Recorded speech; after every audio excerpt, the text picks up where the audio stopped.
Bilang pagtalima sa mga direktiba ng Pangulo sa kanyang nakaraang State of the Nation Address o SONA, patuloy ang suporta ng Department of Social Welfare and Development. Kabilang na ang Field Office 3 na ibinahagi ang kanilang mga plano at ginagawang hakbang para sa mabilis, maayos at transparent na serbisyo sa buong Central Luzon.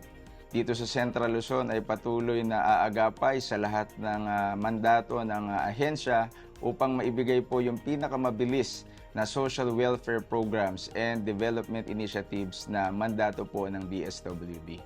Mahigpit din ang monitoring ng DSWD Region 3 sa 7 probinsya na sakop nito, kabilang ang Aurora, Bataan, Bulacan, Nueva Ecija, Pampanga, Tarlac at Zambales. Malaki na po yung improvement sa aming mga pasilidad, but we continue to do that. No? Yung mga future infrastructure projects po namin, hindi lang sa mga empleyado, lalo na po doon sa aming mga kliyente.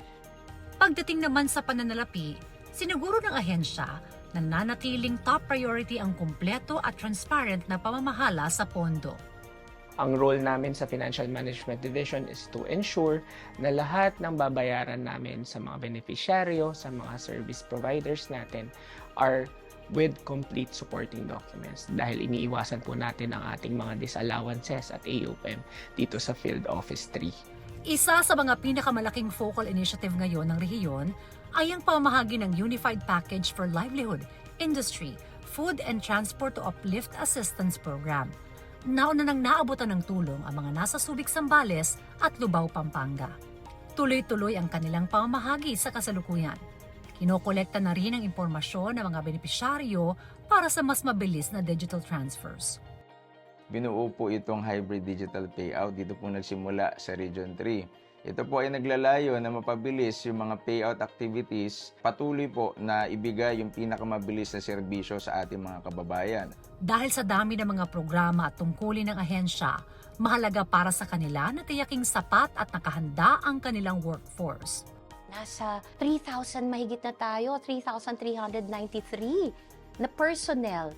We want to make sure that all of the programs of DSWD may mga suitable, competent na mga tao who could work, no, so that we could provide the public service expected of us.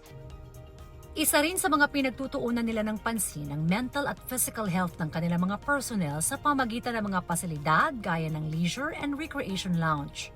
Ang Department of Social Welfare and Development sa pangunguna po ng aming mahal na sekretary na #1 cabinet member and sa pangunguna po ng aming regional director, Director Venus Ebuldela, ang DSWD po, kailangan po namin hindi lang sumabay, kung hindi kami po ay lagpasan yung effort na ginagawa nila at yung mga accomplishment na patuloy pang ginagawa para kami po ay maging at par doon sa world-class standard na DSWD.